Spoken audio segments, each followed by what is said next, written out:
하나님 우리 아버지와 주 예수 그리스도로부터 은혜와 평강이 저와 여러분에게 있으시길 바랍니다. 우리 옆 사람과 인사하겠습니다. 참 잘 오셨습니다.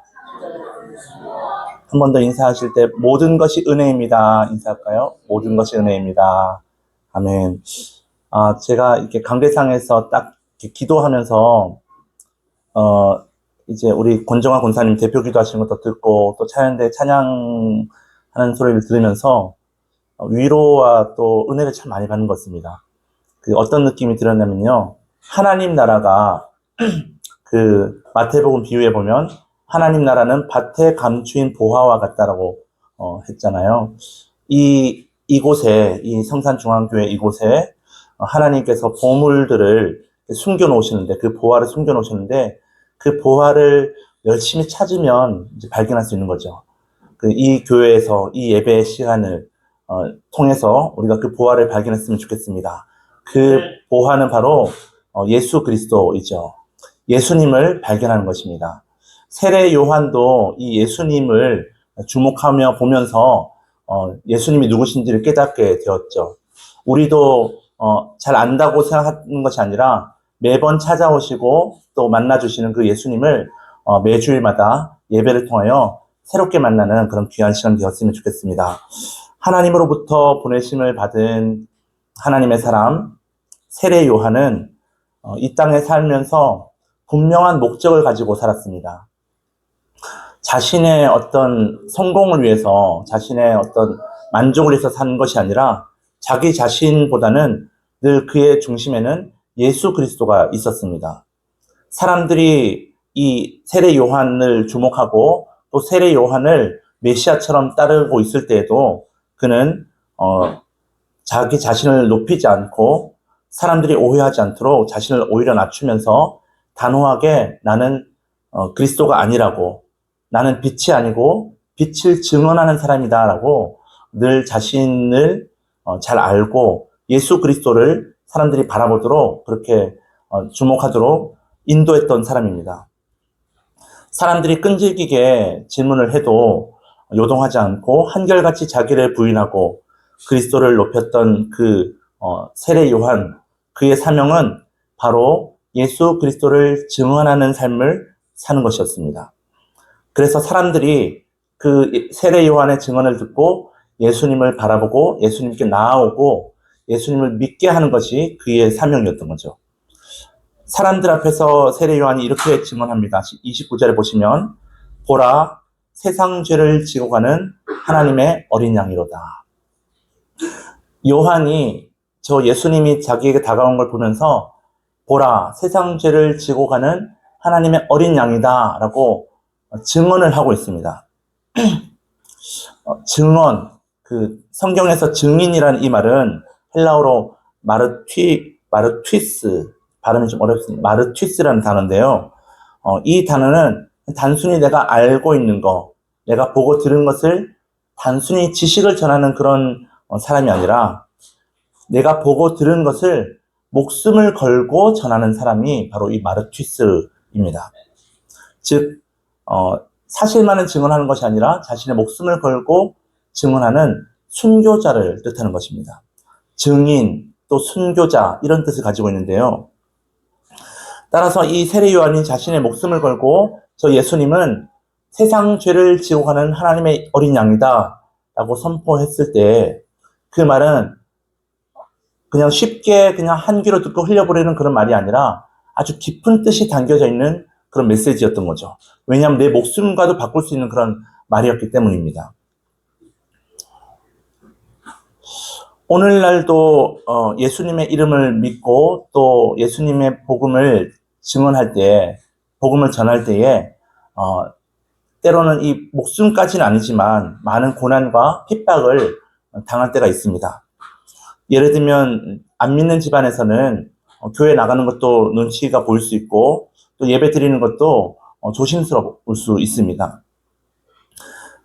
특별히 선교지 같은 경우는 더욱더 영적 전쟁이 치열한데요.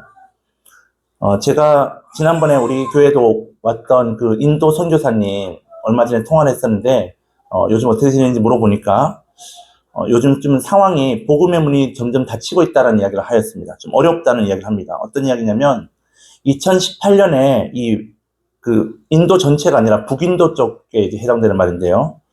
북인도 쪽에서는 2018년부터 종교 개종 금지법이 시행이 되었다고 합니다. 그래서 내가 힌두교면 기독교로 바꾸면 안 되는 거죠. 그러면 이제 법을 어기게 되는 겁니다. 이런 이제 법이 시행되고 있어서 전도하는 것이 불법으로 그렇게 여겨졌었는데, 근데 최근에는 이것이 강화가 되어서 종교 개종 강화법으로 통과가 되었다고 합니다. 그래서 예전에는 그냥 이제 법을 어기면 이제 뭐 불이익이 있었는데, 이제는 어떤 식으로 되냐면 내국인이든 외국인이든 현지 사람이든 아니면 선교사든 간에 이 법을 어기게 되면 7년의 징역과 또 1억 6천만 원의 벌금을 내야 된다고 합니다. 아주 강하게 지금 절대로 선교하지 못하도록, 복음을 전하지 못하도록 이런 핍박이 있다는 소식을 들었습니다. 그래서 실제로 이 복음을 전하시다가 이제 잡히셔가지고 감옥에 간 선교사님이 계시는데, 근데 이분이 이제 몇 개월 동안 그 감옥에 있으면서도 불편한 중에서도 그 사람 이제 그 감옥에 가두는 이유가 뭐냐면 돈을 받으려고, 이 선교사님 통해서 많은 돈을 받으려고 뒷거래를 하기 위해서 이제 잡은 것인데, 한번 내가 이렇게 돈을 내면 또다시 다른 사람들이 또 피해를 볼까봐 이 선교사님이 불편해도 돈으로 해결하지 않으시고 계속 수감 중에서 기도하며 계신다는 그런 이야기를 들었습니다.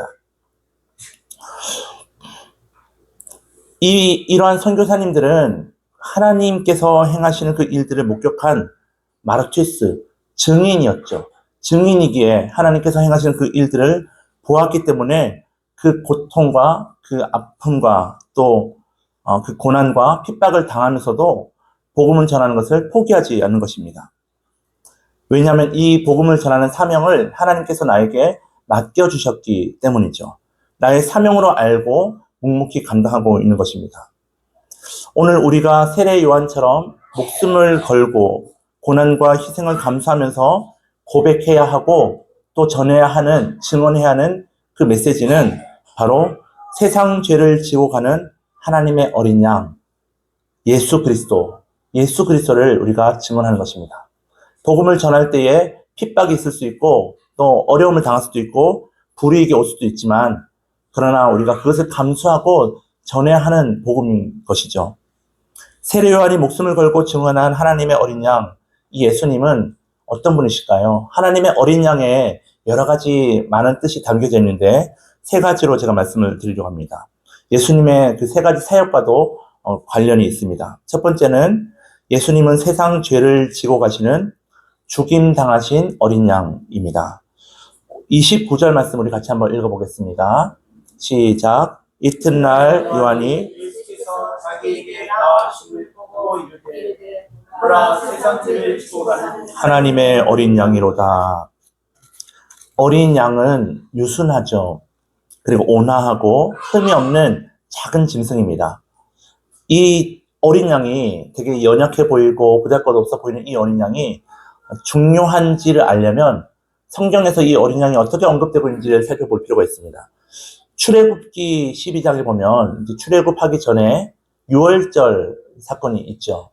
그 유월절 날에 어린 양을 잡아서 그 피를 문설주에 바르고 이제 그 바른 집들은 하나님의 심판을 받지 않고 지나가는 그런 하나님 백성의 그 생명이 구원받는 그런 일들이 이 유월절 사건에서 있었습니다. 또 예수님도 죄가 없으신 분이시지만 이 유월절 기간에 십자가에 달려 죽으심으로써 단 한 번의 희생으로 우리를 죄와 죽음에서 구원하여 주신 사건이 바로 십자가 사건이죠. 그런데 예수님은 개인이나 한 민족이 아닌 온 세상의 죄를 지고 가시는 하나님의 어린 양이라고 이 세례 요한이 선포합니다. 우리의 죄를 대신 짊어지시고 십자가에 죽으심으로써 예수님은 하나님과 우리의 관계를 화목하게 하셨습니다. 관계를 회복시켜 주셨죠. 하나님 앞에 나아가지 못했던 죄인된 우리가 이제는 하나님께 나아갈 수 있는 길이 열리게 된 것입니다. 우리의 마음 문을 두드리시는 예수님은 힘있고 화려한 하나님이 아니라 어린 양으로 우리에게 다가오십니다. 그분은 모든 두려움과 장벽 아래 감춰진 우리의 내면 깊은 곳으로 찾아오셔서 우리가 사랑의 영으로 성장할 수 있도록 도와주십니다. 우리를 죄와 죽음에서 구원하여 주시고 하나님과 관계를 회복하여 시켜주시는 그런 주님께 우리가 날마다 우리를 구원해 주신 그 주님을 바라보면서 주님께 나아가시는 저 여러분 되시기 바랍니다. 두 번째, 예수님은 고난의 종으로 순종의 길을 걸어가시는 어린 양이십니다. 우리를 구원하시기 위하여 십자가 달려 죽으신 그 하나님이신 예수님은 또한 우리를 위해서 고난을 받으신 분이라고 말씀합니다. 이렇게 표현하는 보라 세상 죄를 지고 가는 하나님의 어린 양이다라는 이 표현은 세례 요한이 이사야서의 말씀을 염두에 두고 선포한 말씀이었습니다. 이사야 53장의 말씀인데요. 53장 7절의 말씀 우리 같이 한번 읽어보겠습니다. 시작. 그가 곤욕을 당하여 괴로울 때에도 그의 입을 열지 아니하였으며 마치 노수장으로 끌려가는 어린 양과 털 깎는 자 앞에서 잠잠한 양같이 그의 입을 열지 아니하였도다. 아멘. 예수님의 모습을 이사야 선지자가 예언을 합니다. 고난당하실 때 예수님은 어떤 모습으로 고난당하신지를 소개하고 있죠. 예수님은 이 이사야 선지자의 예언처럼 고난의 종으로서 멸시받고 버림받으시며 우리의 질고와 슬픔을 대신 짊어지시고 우리의 죄악 때문에 상함을 당하셨다라고 말씀합니다. 그분은 체포와 재판 앞에서 침묵하셨고 폭력으로 저항하지도 않으셨습니다. 스스로 십자가를 받아들임으로써 하나님 아버지의 뜻에 온전히 순종하신 분이셨습니다. 보라 세상 죄를 지고 가는 하나님의 어린 양이로다. 이 선포 안에 바로 고난당하시고 순종하시는 예수님의 모습이 담겨져 있습니다. 여러분, 예수님을 순종의 길을 걸어가시는 그 예수님이라고 생각할 때에 한 가지 떠오르는 사건이 있지 않습니까? 바로 창세기 22장에서 이삭이 아브라함에게 번제할 어린 양은 어디 있습니까? 라고 물었을 때에 그 질문에 대한 그 대답이 이 오늘 세례 요한의 이 말씀을 통하여 성취가 됩니다. 창세기 22장 8절의 말씀을 제가 읽어드리겠습니다. 아브라함이 이르되 내 아들아 번제할 어린 양은 하나님이 자기를 위하여 친히 준비하시리라. 번제할 어린 양이 어디 있습니까? 라고 이삭이 물었을 때에 아버지 아브라함이 그 번제할 어린 양은 하나님께서 친히 준비하실 것이다. 이렇게 말을 했는데 그 아브라함의 그 말이 이 세례 요한의 메시지를 통하여 이제 이루어지게 된 것이죠. 성취가 된 것이죠. 보라, 세상 죄를 지고 가는 하나님의 어린 양이다. 하나님께서 자기를 위해서 친히 준비하신, 예비하신 그 번제할 어린 양이 바로 저 예수님이라고 세례 요한이 말을 하고 있는 것이죠. 하나님의 뜻에 온전히 순종하셨던 예수님처럼 우리도 예수님의 그 순종의 삶을 본받아서 예수님이 이끄시는 대로 순종하며 살아가시는 저와 여러분 되시기 바랍니다. 세 번째로 예수님은 사랑으로 승리하신 보좌에 앉으신 어린 양이십니다. 유월절 어린 양이시고 또 이사야 선지자가 예언하셨던 그 고난받는 종으로서 나타나신 순종하시는 어린 양. 그리고 세 번째 예수님은 이제 사랑으로 이 영적 전쟁에서 마침내 죽음을 이기시고 승리하셔서 보좌에 앉으신 어린 양이시라고 말씀합니다. 요한계시록에 그 승리하신 예수님의 모습이 어린 양으로 묘사를 되는데 요한계시록 7장 10절 말씀 우리 같이 한번 읽어보겠습니다. 시작. 큰 소리로 외쳐 이르되 우리 하나님과 어린 양에게 있도다 하니. 아멘. 여러분, 그 구원하심이 보좌에 앉으신 우리 하나님과 어린 양에게 있도다. 많이 본 말씀 같지 않습니까? 우리 매주마다 부르는 찬양이죠. 비전의 찬양에 나오는 그 가사가 바로 저 요한계시록 7장의 말씀입니다. 그 내용은 수많은 민족들이, 열방들이 천국에서 함께 모여서 하나님 앞에 찬양하고 경배하는 그런 모습이죠. 그래서 큰 소리를 외치면서 구원하심이 보좌에 앉으신 우리 하나님과 어린 양께 있습니다라고 고백하는 내용입니다. 보좌는 절대 주권을 상징하는 단어입니다. 역사를 주관하시는 자리, 다스리시는 자리, 심판하시고 또 구원하시는 그 최종 권한이 있는 자리가 보좌입니다. 그런데 그 보좌에 동물로 따지면 동물의 왕인 사자가 앉아야 되는데 사자가 앉아 있는 것이 아니라 그 보좌에 어린 양이 앉아 있다고 요한계시록이 말씀합니다. 가장 연약하고 보잘것없고 힘없는 그 어린 양이 모든 만물을 다스리는 그런 심판하는 그 자리, 보좌에 앉아 있다는 것이 무슨 뜻일까요? 이것은 하나님 나라의 통치 방식이 힘이나 폭력과 또 지배로 이루어지는 것이 아니라 희생과 순종과 사랑으로 다스린다는 것을 보여주는 말씀입니다. 세상에서는 힘이 세고 목소리 크고 강한 사람이 가진 것이 많은 사람이 왕이 되지만 하나님 나라에서는 자기를 내어주는 분이 자기를 희생하는 분이 왕이 되는 것입니다. 또한 어린 양은 죽임당한 흔적을 지닌 채 상처를 입은 모습으로 보좌에 앉아 있습니다. 보좌에 앉았다고 해서 모든 상처가 다 사라지고 완전히 회복된 것이 아니라 그 상처를 가지고 품고 그 십자가 달리신 그 못자국을 가진 채, 그 흔적을 가진 채 보좌에 앉으신다는 거죠. 즉 보좌에 앉으신 어린 양은 고난을 잊은 예수님이 아니라 고난을 통과하신 그리고 고난을 깊이 잘 아시는 예수님이십니다. 그래서 우리의 고난과 우리의 상처와 우리의 아픔도 다 아시고 위로하시고 공감하시는 분이 바로 어린 양 예수님이라는 것이죠. 어린 양의 승리는 정복이 아니라 속량입니다. 싸워서 이기는 것이 아니라 피로 이깁니다. 상대를 제거함으로써 얻는 승리가 아니라 죄값을 치르고 사는 승리입니다. 내가 죽음으로써 이기는 승리입니다. 즉 공의와 사랑이 동시에 완성되는 승리가 바로 어린 양의 그 보좌에 앉으신 어린 양입니다. 보좌에 앉으신 승리하신 어린 양은 십자가의 상처를 지닌 채 사랑으로 세상을 이기시고 지금도 역사를 통치하시며 끝내 모든 것을 예배를 통하여 완성하시는 예수 그리스도이십니다.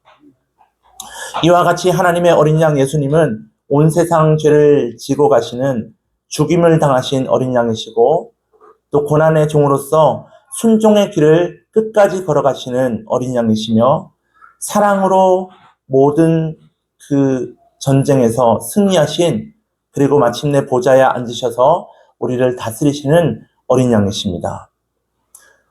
세례 요한은 예수님을 세상 죄를 지고 가는 하나님의 어린 양이라고 어떻게 확신할 수 있었을까요? 자신에게 다가오고 있는 그 예수님을 보면서 저분은 바로 세상 죄를 지고 가는 하나님의 어린 양이다 라고 29절에서도 말씀하고 또 36절에서도 요한의 제자들에게 하나님의 어린 양을 보라 말씀하고 있습니다. 어떻게 예수님을 보고 하나님의 어린 양이라고 확신 있게 증언할 수 있었을까요? 목숨을 걸고 어떻게 그렇게 말을 할 수 있었을까요? 누가복음 1장에 보면 이 세례 요한은 예수님의 사촌형입니다. 6개월 먼저 태어난 사촌형이죠. 육신으로는 또 인간적으로는 예수가 어떤 사람이고 누구 아들이고 또 어떤 성격을 가지고 있고 어디서 났고 다 잘 알죠. 그러나 하나님의 아들이시라는 것은 알지 못합니다.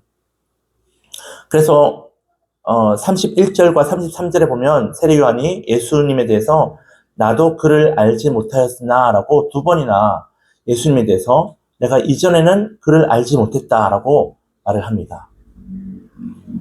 인간적으로는 알았지만 하나님의 아들인지는 알지 못했던 거죠. 그런데 이 세례 요한이 예수님을 보고 그가 하나님의 어린 양이라고 확신할 수 있었던 이유는 바로 하나님의 계시와 음성을 직접 들었기 때문입니다. 우리 32절에서 34절까지의 말씀을 같이 한번 읽어보겠습니다. 시작. 요한이 또 증언하여 이르되 내가 보매 성령이 비둘기같이 하늘로부터 내려와서 그 위에 머물렀더라. 나도 그를 알지 못하였으나 나를 보내어 물로 세례를 베풀라 하신 그이가 나에게 말씀하시되 성령이 내려서 누구 위에든지 머무는 것을 보거든 그가 곧 성령으로 세례를 베푸는 이인 줄 알라 하셨기에 내가 보고 그가 하나님의 아들이심을 증언하였노라 하니라. 아멘. 세례 요한이 예수님이 세례를 받으려고 다가오자 예수님께 물로 세례를 베풀죠. 근데 세례를 베푸는 그 동안에 예수님도 하나님의 음성을 들으셨고 또 이 요한도 하나님의 음성을 들었습니다. 그리고 성령이 예수님 위에 머무시는 그 비둘기같이 임하시는 그 하나님의 계시를 직접 보게 된 것이죠.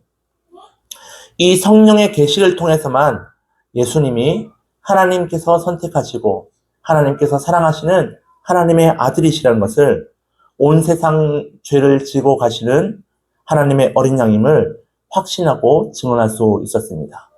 하나님의 음성을 들었기에 하나님께서 가르쳐 주셨기에 예수님이 누구신지 비로소 알게 된 것이죠. 여러분, 우리도 예수님이 누구신지 알려면 하나님의 음성을 들어야 합니다. 신앙생활을 한다는 것은 예수님을 알아가는 과정입니다. 예수님을 믿은 기간이 오래되었다고 해서 내가 수십 년 동안 다녔기 때문에 그 신앙이 완성되는 것이 아닙니다.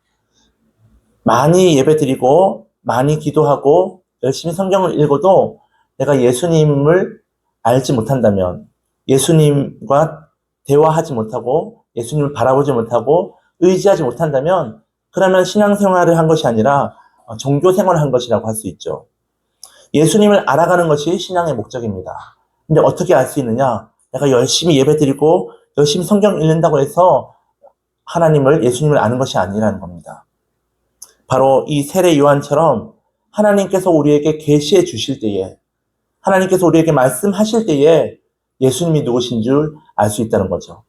그래서 이 예배를 드릴 때마다 우리는 늘 기도하는 마음으로 성령님 오늘도 우리의 마음을 열어주셔서 영의 눈이 열리고 영의 귀가 열리게 하셔서 하나님의 말씀을 듣게 하시고 영으로 임하시는 하나님을 바라볼 수 있도록 나의 마음을 주장하여 주옵소서. 성령님 인도하여 주옵소서. 그렇게 기도하는 마음으로 예배를 드려야 합니다. 그러면 이 예배 드리는 이 모든 순간이 하나님이 나를 사랑하시고 나와 함께 하신다는 것을 느낄 수 있습니다. 찬양을 부를 때, 찬양을 들을 때, 또 말씀을 들을 때에, 말씀을 읽을 때에 하나님의 음성이 들리게 되는 거죠. 하나님께서 우리에게 계시하실 때에만 우리는 하나님을 만날 수 있고 주님을 알 수 있습니다. 우리는 흙으로 지어졌지만 그래서 늘 깨어지기 쉽고 부서지기 쉬운 연약한 존재로 지어졌지만 그러나 하나님께서는 우리에게 하나님의 숨, 하나님의 영, 루아흐를 불어넣으셨습니다. 이것은 무엇을 의미하냐면 우리는 하나님의 영으로만 살아가는 존재임을 영적 존재라는 것을 가르쳐 주신 것이죠. 그래서 하나님의 영을 받기 위해서 우리는 날마다 하나님의 영이 우리에게 임하시도록 계속해서 기도하면서 성령님의 도우심을 구해야 하는 것입니다. 세례 요한과 같이 하나님의 음성을 듣고 또 하나님의 계시를 볼 수 있는 영의 눈이 열리고 영의 귀가 열릴 수 있도록 날마다 하나님과 친밀하게 교제하시며 하나님을 의지하며 살아가시는 저 여러분 되시기 바랍니다. 그래서 세상 죄를 지고 가시는 죽임당하신 어린 양, 고난의 종으로서 순종의 길을 걸어가시는 어린 양, 사랑으로 승리하신 보좌에 앉으신 하나님의 어린 양 예수님을 깊이 알아가시고 예수님을 증언하시는 마르튀스, 증인의 삶을 살아가시는 저와 여러분 되시기 바랍니다. 우리 말씀을 생각하시면서 함께 기도하시겠습니다.